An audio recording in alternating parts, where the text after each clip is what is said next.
Welcome to this video. My intent is to articulate the essential differences between EUM and traditional psychometry. The simplest way to understand this difference is to look at how the two of them conceive of an individual, a person, a self.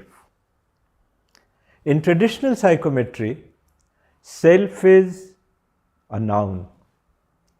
It's akin to an object which can be put under the microscope and whose properties can then be studied.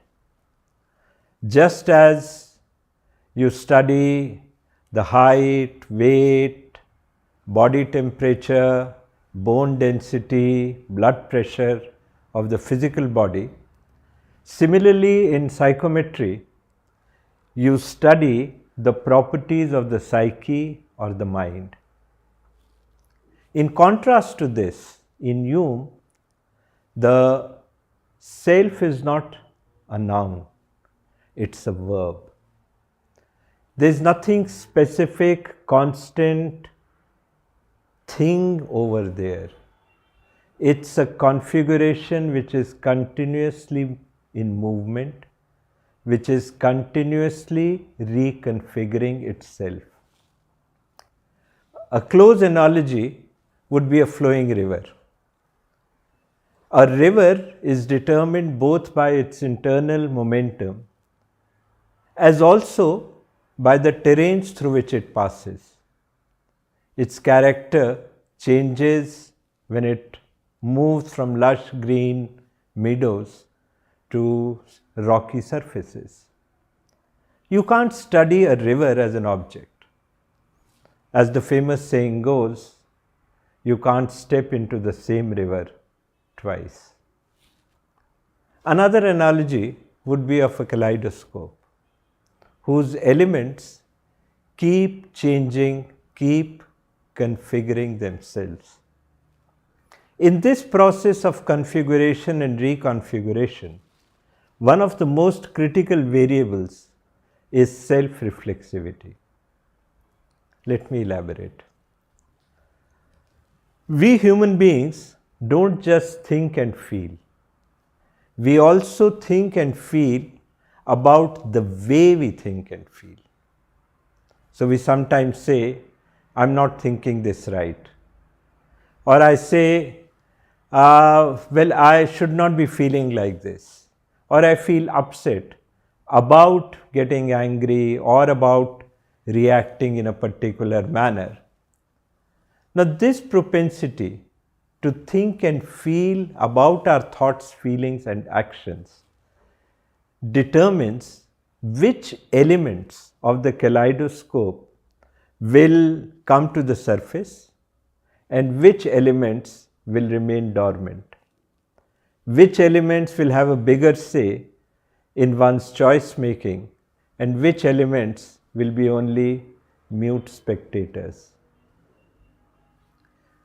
In EUM, you therefore do not study the elements of this kaleidoscope. What you try and study is the pattern in which they configure and reconfigure themselves. So, those of you who have filled the instrument would know that we ask you to respond in three ways: the way you see yourself, the way you would like to be, and the way you see most people. The reason why we do this is that we begin with what the individual's beliefs about himself or herself are. Now, we don't say whether these beliefs are right or wrong, correct or incorrect. What we focus on is what is the tonality of these beliefs and what is the context in which these beliefs are arising. A person may believe that she is very outspoken, very direct. Now, this statement could have a tonality of celebration. The person may be feeling good about her spontaneity and her authenticity. The same statement can have a tonality of being a burden. The person may be ruining her lack of self-control. Similarly, a person says, "I'm very peace-loving." Now, this statement has one meaning if the person believes that other people around him are also peace-loving, but has a very different meaning if the person believes that the people around him are hostile or aggressive. So, what's the context in which the person experiences himself or herself to be, and what is the tonality with which these self-beliefs are held is what becomes critical. If you look at the elements, you will find that all human beings have all the elements. As my teacher Pulingarg used to say, "I'm this, I'm that, and I'm more." So all the elements are present. The essential thing is the configuration of these elements. So what sets EUM apart from traditional psychometry is that it does not look at personality types, nor does it look at personality traits.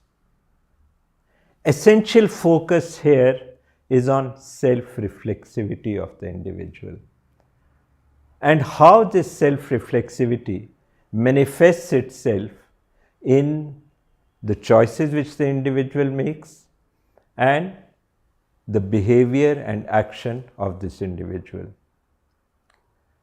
I hope I've been able to give you some idea of how EUM differs from traditional psychometry. Thank you very much.